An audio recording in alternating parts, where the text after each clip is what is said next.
ಹರಿ ಓಂ ಹರಿ ಓಂ. ನಾವೆಲ್ಲರೂ ಕೂಡಿ ಇವತ್ತು ಒಂದು ಸತ್ಸಂಗ ಮಾಡ್ತಾ ಇದ್ದೇವೆ. ಈ ಸತ್ಸಂಗದಲ್ಲಿ ನಾವು ಭಜಗೋವಿಂದಮೆನ್ನುವಂತಹ ಸ್ತೋತ್ರದ ಕೆಲವು ಶ್ಲೋಕಗಳನ್ನು ಈ ಮುಂಚಿತವಾಗಿಯೂ ಕೂಡ ತಿಳಿದುಕೊಳ್ಳುವಂಥ ಪ್ರಯತ್ನ ಮಾಡಿದ್ದೇವೆ. ಇವತ್ತಿನ ದಿನದ್ರಿ ಶ್ಲೋಕ ಬಾಲಸ್ತಾವತ್ ಕ್ರೀಡಾಸಕ್ತ ತರುಣಸ್ತಾವತ್ ತರುಣೀಸಕ್ತ ವೃದ್ಧಸ್ತಾವತ್ ಚಿಂತಾಸಕ್ತ ಪರಮೇ ಬ್ರಹ್ಮಣಿ ಕೋಪಿನಸಕ್ತ. ಇದರದ ಅರ್ಥ ಏನಪ್ಪ ಅಂತ ಹೇಳಿದರೆ, ಮನುಷ್ಯನಿಗೆ ಇರುವಂತಹ ಆಯುಷ್ಯ ಎಷ್ಟ್ರಿಪ್ಪ? 100 ವರ್ಷ. 100 ವರ್ಷದೊಳಗೆ ರೀ ಅರ್ಧ ಕತ್ಲದೊಳಗೆ ಹೋತ್ರಿ, ಇನ್ನು ಅರ್ಧ ಉಳ್ದೈತಿ. ಅದು ಎಷ್ಟು ಅಂತ ಹೇಳಿದರೆ 50 ವರ್ಷ ರೀ.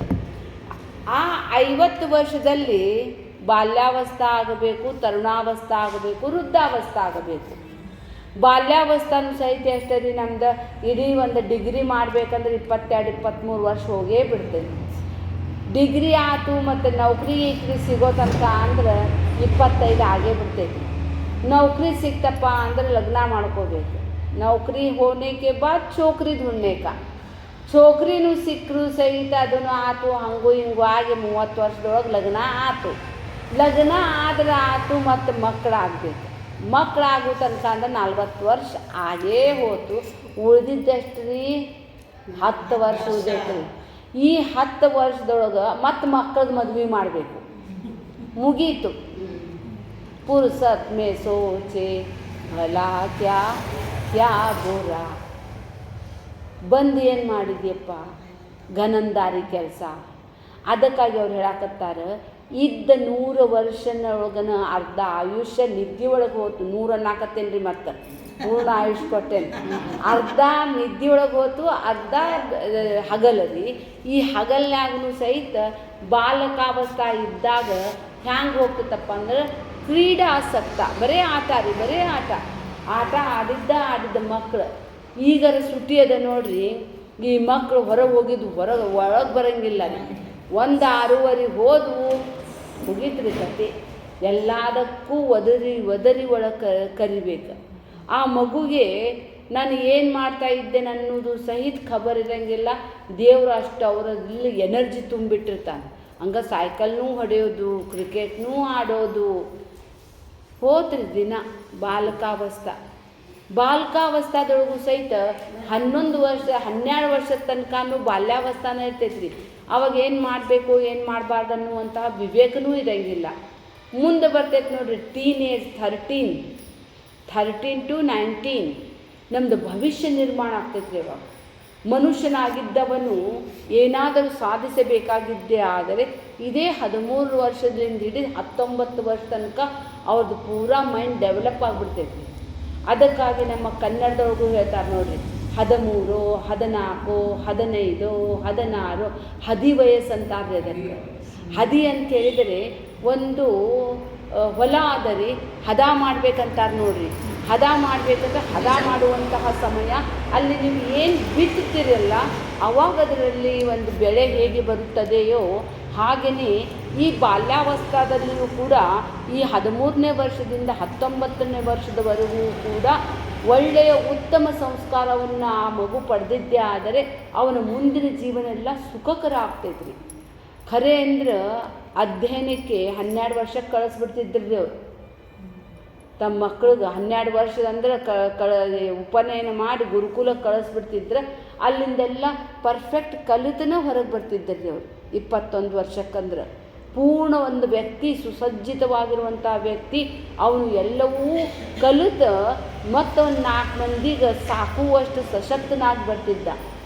ಅದಕ್ಕಾಗಿ ಜೀವನದಲ್ಲಿ ಈ ಬಾಲ್ಯಾವಸ್ಥೆ ಅದ ನೋಡ್ರಿ, ಅದು ಹ್ಯಾಂಗೆ ಹೋಗ್ತೈತೋ ಹೋಗೇ ಬಿಡ್ತೆ. ತರುಣಾವಸ್ಥೆ ಬಂತ್ರಿಪ್ಪ. ತರುಣಾವಸ್ಥೆ ಬಂದ್ರೆ ಎಲ್ಲ ಇಂದ್ರಿಯಗಳಲ್ಲಿ ಒಂದು ಅಟ್ರಾಕ್ಷನ್ ಇರ್ತೈತಿ. ತರುಣೀಸಕ್ತ, ತರುಣಸಕ್ತ, ತರುಣೀಸಕ್ತ. ಲಗ್ನದೊಳಗನೆ ಇಡೀ ಜೀವನ ಕಳೆದು ಬಿಡ್ತೇವ್ರಿ ನಾವು. ಆ ಜೀವನ ಎಷ್ಟು ಉಪಯುಕ್ತದ, ಆದರೆ ಇವು ಪಂಚೇಂದ್ರಿಯಗಳೆಲ್ಲವೂ ಜಾಗೃತ ಆಗಿಬಿಟ್ಟಿರ್ತಾವು. ಆ ಪಂಚೇಂದ್ರಿಯಗಳ ವಿಷಯ ಭೋಗದಲ್ಲಿ ಆ ತರುಣ ಅವಸ್ಥೆಯನ್ನು ಕಳ್ಕೊಂಡ್ಬಿಡ್ತೇವೆ. ಬರ್ತೈತೆ ನೋಡ್ರಿ ವೃದ್ಧಾವಸ್ಥೆ.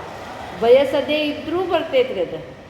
ಆ ವೃದ್ಧಾವಸ್ಥೆ ಬಂದಾಗ ಅವಾಗ ವಿವೇಕ ಬಂದಿರ್ತೈತಿ, ಆದರೆ ಶರೀರದೊಳಗೆ ಶಕ್ತಿನೇ ಇರೋಂಗಿಲ್ಲ. ಆ ಶರೀರನೂ ಕೂಡ ಕೃಶ ಆಗಿಬಿಟ್ಟಿರ್ತೈತಿ, ರೋಗಗ್ರಸ್ತ ಆಗಿಬಿಟ್ಟಿರ್ತೈತಿ. ಇದರಾಗನೇ ನಿಂದ 3 ಅವಸ್ಥಾ ಹೋಗಿಬಿಟ್ವು ಅಂಥೇಳಿ ಬಾಲ್ಯಾವಸ್ಥಾ ಕ್ರೀಡಾಸಕ್ತ, ತರುಣಸ್ತಾವತ್ ತರುಣೀಸಕ್ತ, ವೃದ್ಧಸ್ತಾವತ್ ಚಿಂತಾಸಕ್ತ, ಪರಮೇ ಬ್ರಹ್ಮಣಿ ಕೋಪಿನ ಸಕ್ತ. ಯಾರು ಕ್ಲಾಸಿಗೆ ಬರ್ತಾರ್ರಿಪ್ಪ? ಯಾರು ಭಗವದ್ಗೀತಾ ಕಲಿತಾರೆ, ಯಾರು ಉಪನಿಷತ್ ಕಲಿತಾರೆ, ಯಾರು ಬ್ರಹ್ಮಸೂತ್ರ ಕಲಿತಾರೆ, ಯಾರು ಗುರು ಸೇವಾ ಮಾಡ್ತಾರೆ? ಗುರುವಿನ ಗುಲಾಮನಾಗುವ ತನಕ ದೊರೆಯದಣ್ಣ ಮುಕುತಿರಿ. ಗುರುವಿನ ಕಾಲು ಕೆಳಗೆ ಕೆಸ ಆಗಿ ಬಿದ್ದಾಗ ಆ ಗುರುವಿನ ಕೃಪೆ ನಮ್ಮ ಮೇಲೆ ಆದರೂ ಆದೀತು, ಆಗ್ತೈತಂತೆ ಗ್ಯಾರಂಟಿನೂ ಇಲ್ಲ ರೀ. ಭಾಳ ಮಂದಿ ಕಲ್ತಿರ್ತಾರೆ, ಆದರೆ ಅವರ ಒಂದು ಮನೋಭೂಮಿಕೆ ಅಷ್ಟು ಸರಿಯಾಗಿ ಅದು ಸುಸಜ್ಜಿತವಾಗಿದೆ ಇದ್ದಿದ್ದೇ ಆದರೆ ಗುರು ಕೊಟ್ಟ ಜ್ಞಾನವೂ ಕೂಡ ನಿಷ್ಫಲ ಆಗಿಬಿಟ್ಟಿರ್ತೈತಿ. ಅದಕ್ಕಾಗಿ ಆದಿಗುರು ಶಂಕರಾಚಾರ್ಯ ಹೇಳ್ತಾರೆ, ಇದು ಮಾನವ ಜನ್ಮ ಬಂದಿದೆ, ಇದನ್ನು ಹಾಳು ಮಾಡಿಕೊಳ್ಳದಿರೋ ಹುಚ್ಚಪ್ಪಗಳಿರ ಅಂತಾರೆ. ಈ ಮನುಷ್ಯ ಜನ್ಮ ಸಿಗೋದೇ ದುರ್ಲಭ. ಮನುಷ್ಯತ್ವ ಮುಮುಕ್ಷತ್ವ ಮಹಾಪುರುಷ ಸಂಶಯ ಏತತ್ರಯಂ ದುರ್ಲಭಂ ರೀ. ಮನುಷ್ಯ ಜನ್ಮ ಸಿಕ್ಕಿದೆ, ಸಿಕ್ಕರೂ ಸಹಿತ ಎಷ್ಟು ಮಾಡಿದ್ರು ಅಷ್ಟದೇ, ಇದ್ರಾಗೇನು ಕಷ್ಟ ಏನು ತಪ್ಪಿಲ್ಲ. ಯಾರ್ದು ಬಾಳೆ ಸುಖ ಅದ? ಜನಿ ಸರ್ವ ಸುಖಿ ಅಸಾ ಕೋನ आहे ತುಜಾ ತು ಶೋಧೂನಿ ಪಾಹೆ. ಯಾರ್ದು ಸುಖ ಇಲ್ಲ ರೀ, ಕೇಳೋರಿಲ್ಲ ಅಂತೇಳಿ ಹೇಳಂಗಿಲ್ಲ ರೀ, ಕೇಳಿದ್ರು ಒಬ್ಬೊಬ್ರದ್ದು ಕತಿ ಒಂದೊಂದು ರೀ. ಅದಕ್ಕಾಗಿ ಹೇಳ್ತಾರೆ, ಈ ಜನ್ಮವನ್ನು ವ್ಯರ್ಥವಾಗಿ ತೆಗೆಯಬೇಡ್ರಿ. ಅದಕ್ಕಾಗಿ ಈ ಶ್ಲೋಕದಲ್ಲಿ ಅವರು ಪರಮೇ ಬ್ರಹ್ಮಣಿ ಕೋಪಿನ ಸಕ್ತ ಅಂತ ಕ್ವಶನ್ ಮಾರ್ಕ್ ಹಾಕಿದ್ದಾರೆ. ಹಾಗಾದರೆ ನನ್ನ ಜನ್ಮವನ್ನು ನಾನು ಸಾರ್ಥಕ ಮಾಡಿಕೊಳ್ಳಬೇಕಾಗಿದ್ದೆ ಆದರೆ ಏನು ಮಾಡಬೇಕು ಅಂತೇಳಿದರೆ, ಅದು ಎಲ್ಲರ ಕಡೆಯಿಂದ ಹೊಡೆತ ತಿಂದು ಆ ವ್ಯಕ್ತಿ ಪರಿಪಕ್ವ ಆಗಬೇಕು ರೀ. ಅತಿ ಲಾಲನೆ ಪೋಷಣೆಯಿಂದ ಯಾರೂ ಉದ್ಧಾರನೂ ಆಗಂಗಿಲ್ಲ ರೀ. ಅದಕ್ಕಾಗಿ ಮನುಷ್ಯನಿಗೆ ಕಷ್ಟಗಳಿರ್ಬೇಕು ರೀ. ಕಷ್ಟಗಳನ್ನು ಉಂಡವರಿಗೆ ಸುಖದ ಬೆಲೆ ಗೊತ್ತಾಗ್ತೈತಿ. ಆವಾಗ ಮನುಷ್ಯ ಎಲ್ಲ ಆಗುವುದಾಗಿ ಹೋದ್ಮೇಲೆ ಪಶ್ಚಾತ್ತಾಪ ಪಡ್ತಾನಲ್ಲ, ಆ ಪಶ್ಚಾತ್ತಾಪದ ಶ್ಲೋಕವೇ ಇದನ್ನು ಹೇಳ್ತಾರೆ ಅವರು. ಕಾತೆ ಕಾಂತ ಕಸ್ತೆ ಪುತ್ರ ಸಂಸಾರೋ ಯಮ ಈವ ವಿಚಿತ್ರ. ಎಲ್ಲಿ ಹೆಂಡತಿ ಎಲ್ಲಿ ಮಗ, ನಾನು ನಂದು ನನ್ನ ಮಕ್ಕಳ ಅಂತ ಅಂತೇವೆ, ಖರೆ ಯಾರಿಗೂ ಯಾರೂ ಇಲ್ಲ ರೀ. ಕೋಯಿ ನಹಿ ಘನಶ್ಯಾಮ್ ಮೇರಾ ಕೋಯಿ ನಹಿ तेरे बिना कोई नहीं.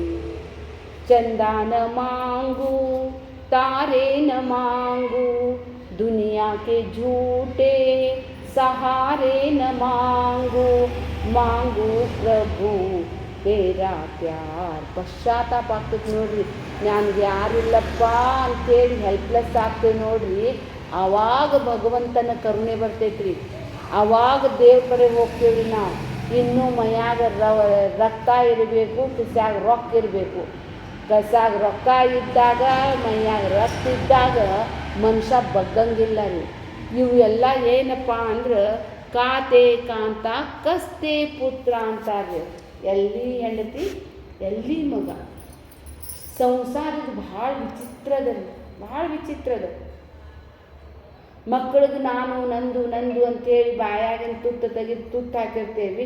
ಅವ ಮಕ್ಕಳು ನಮಗೆ ಮಾಡ್ತಾರೆ ಅನ್ನೋದು ಸುಳ್ಳು ಕಲ್ಪನೆ. ಅವ್ರು ರಗಡಾಗೈತ್ರಿ ಈಗಿನ ಕಾಲಕ್ಕೆ. ಅವ್ರದ್ದು ದುನಿಯಾನ ಬೇರೆ ಅದ ರೀ. ಅವ್ರಿಗೆ ವಜ್ಜಿ ಆಗೈತೆ, ನಮಗೆಲ್ಲ ನೋಡ್ತಾರೆ ರೀ ಅವರು. ಅದಕ್ಕಾಗಿ ಹೇಳ್ತಾರೆ, ಯಾರಿಗೂ ಯಾರಿಲ್ಲ ರೀ, ಯಾರಿಗೂ ಯಾರಿಲ್ಲ ನೆರವಿನ ಸಂಸಾರ. ನೀರ ಮೇಲಿನ ಗುಳ್ಳೆಯಂತೆ ನಿಜವಲ್ಲೋ ಹರಿ. ಯಾರಿಗೂ ಯಾರಿಲ್ಲ, ಯಾರೂ ಇಲ್ಲ. ಆ ICU ಒಳಗೆ ಹಾಕ್ಬಿಡ್ತಾರೆ ರೀ, ICU ಅಂತ. ನಾ ಯಮಧರ್ಮ ನಾನು ನೋಡ್ಕೋತೀನಿ, ನಿಮ್ಮ ಮಕ್ಕಳು ನೋಡಲಿಲ್ಲ ಅಂದ್ರೂ ನೋಡಲಿಲ್ಲ, ನಾನು ನಿಮಗೆ ನೋಡ್ತೇನೆ, ನಾನು ನಿಮ್ಮ ಕಡೆ ಬರ್ತೇನೆ. ಅದಕ್ಕಾಗಿ ನಾನು ಏನು ಮಾಡಬೇಕು ಅಂತ ಹೇಳಿದರೆ, ಕಸ್ಯತ್ವಂ ಕಃ ಕುತ ಆಯಾತ ತತ್ವಂ ಚಿಂತಯ ತದಿಹ ವ್ರಾತ.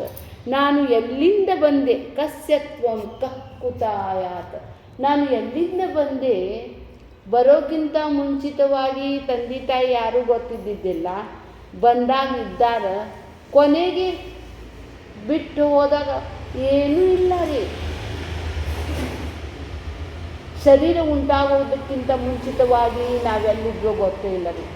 ಎಲ್ಲಿಂದ ಗೊತ್ತಿಲ್ಲದ ಜಗತ್ತಿಗೆ ಬಂದೇವಿ, ಈಗ ಬಂದೇವಿ, ಮೊಮ್ಮಗಳು ಬಂದಾಳ, ಗೊತ್ತಿದ್ಲೇನ್ರಿ ವರ್ಷದಿಂದ ಏನಿಲ್ಲ, ಎಲ್ಲಿಂದೋ ಬಂದವ್ರಿ ನಾವು. ಸ್ವಲ್ಪ ದಿನ ಇಲ್ಲಿರ್ತೇವಿ, ಇದ್ದು ಮತ್ತು ಹೋಗೋರಿ ನಾವು ಬಂದೇವ ಶ್ರೀಶೈಲ ನೋಡೋದಕ್ಕೆ, ಸ್ವಾಮಿ ಸೇವಾ ಮಾಡಿ ಮತ್ತು ಹೋಗೋದಕ್ಕೆ ಬಂದೇವ್ರಿ. ಹೋಗೋದು ಗ್ಯಾರಂಟಿ ಅನ್ನೋದು ಗೊತ್ತಿದ್ದಿದ್ದೇ ಆದರೆ ನಾವು ತಪ್ಪು ಕೆಲಸ ಮಾಡಂಗೇ ಇಲ್ಲ ರೀ. ತೀರ್ಥಾಟನೆಗೆ ಹೋದಾಗ ಇಲ್ಲದವ್ರ ಜೊತೆಗೆ ಜಗಳಾಡ್ಕೊಂಡು ನಿಂದತ್ತೇವೇನ್ರಿ? ಇಲ್ಲರಿಪ್ಪ, ದೇವ್ರ ದರ್ಶನ ಮಾಡೋದೈತಿ, ಮೊದಲು ದೇವ್ರ ಕಡೆ ಹೋಗೋಣ, ದೇವ್ರ ಕಡೆ ಕಾಶಿ ವಿಶ್ವನಾಥ ನಿನ್ನ ದರ್ಶನಕ್ಕೆ ಬಂದೇವಪ್ಪ, ಎಷ್ಟು ಉದ್ದ ಪಾಡಿಯಪ್ಪ, ನಮಗೆ ಯಾವಾಗ ದರ್ಶನ ಕೊಡ್ತೀಯಪ್ಪ. ದರ್ಶನ ಆಯ್ತು, ಧನ್ಯ ಅನ್ನಿಸ್ತೈತಿ, ಆನಂದ ಅನ್ನಿಸ್ತೈತಿ. ನೋಡಿದ ಕೂಡಲೇ ಈಗ ಮತ್ತೆ ಹೋಗೋದ ಹೌದಿಲ್ಲ ರೀ ಊರಿಗೆ, ಹೋಗಾಕತ್ತೇವೆ ತಡಿ ಒಂದು ಸ್ವಲ್ಪ, ಇಲ್ಲೇ ಒಳ್ಳೆಗಿಳು ಕುಂತಾವ ತೊಗೊಳೋಣ ಅಂತೀರೇನ್ರಿ?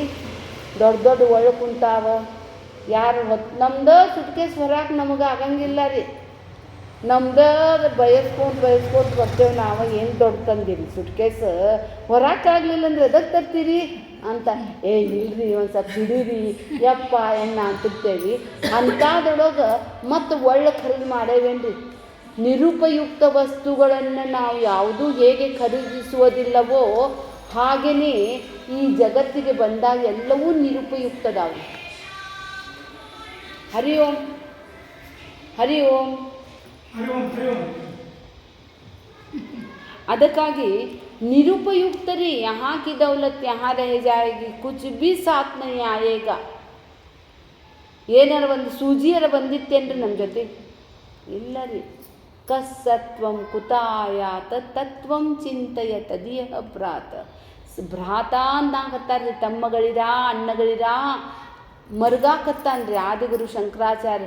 ಎಂಥ ಅಮೂಲ್ಯವಾದ ಜೀವನವನ್ನು ಜ್ಞಾನ ಪಡೆಯಲಾರದೆ ಹಂಗೆ ವ್ಯರ್ಥವಾಗಿ ಕಳಿತಾರಲ್ಲ.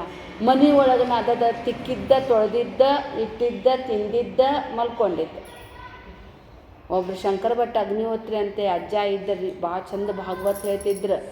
ಅವ್ರು ಹೇಳ್ತಿದ್ರಿ, ಏನು ಘನಂದಾರಿ ಕೆಲಸ ಮಾಡ್ತೀರಿ ನೀವು? ಬರೇ ಉಮಾಹೆ, ಊಟ ಮಾಡೋದು, ಮಲಗೋದು, ಇದಕ್ಕೆ ಹೋಗ್ಬರು, ಆತ ದಿನಾಲು ಅದ ಕೆಲಸ. ಏನಾದರೂ ಇವತ್ತೊಂದು ಗ್ರಂಥ ಓದಿದೆಯಪ್ಪ, ಒಂದು ಸತ್ಕರ್ಮ ಮಾಡಿದೆಪ್ಪ, ದಾನ ಮಾಡಿದೆಪ್ಪ, ಏನಾದರೂ ಧ್ಯಾನ ಮಾಡಿದೆ, ಏನಿಲ್ಲ. ಅದಕ್ಕಾಗಿ ಸರಿಯಾಗಿ ತಿಳಿದುಕೋ, ನಾನು ಯಾರು, ಎಲ್ಲಿಂದ ಬಂದೆ, ನಾನು ತಿಳಿದುಕೊಳ್ಳಬೇಕಾಗಿರುವಂತಹ ಧ್ಯೇಯ ವಸ್ತು ಸತ್ಯ ಏನಿದೆ ಅಂಥೇಳಿ ನೀನು ಮೊದಲು ಪ್ರಶ್ನಿಸಿಕೊ, ನಿನ್ನನ್ನು ನೀನೇ ಪ್ರಶ್ನೆ ಮಾಡಿಕೊ. ಅದಕ್ಕಾಗಿ ಇದು ಪ್ರಶ್ನೆ ಮಾಡಿಕೊಂಡೇ ರೀ. ಆದ್ರೆ ನಾವು ಇದನ್ನು ತಿಳ್ಕೋಬೇಕಂದ್ರೆ ಎಲ್ಲಿ ಹೋಗಬೇಕು? ಅದನ್ನೇ ಮುಂದಿನ ಶ್ಲೋಕದಲ್ಲಿ ಹೇಳ್ತಾರೆ. ಸತ್ಸಂಗತ್ವೇ ನಿಸ್ಸಂಗತ್ವಂ, ನಿಸ್ಸಂಗತ್ವೇ ನಿರ್ಮೋಹತ್ವಂ, ನಿರ್ಮೋಹತ್ವೇ ನಿಶ್ಚಲತತ್ವಂ, ನಿಶ್ಚಲತತ್ವೇ ಜೀವನ್ಮುಕ್ತಿ. ಸತ್ಸಂಗದ ಮಹತ್ವವನ್ನು ಹೇಳ್ತಾರೆ. ಮತ್ತೆ ಮುಂದಿನ ಶ್ಲೋಕವನ್ನು ಮತ್ತೆ ಮುಂದುವರ್ಸೋಣ್ರಿ. ಹರಿ ಓಂ.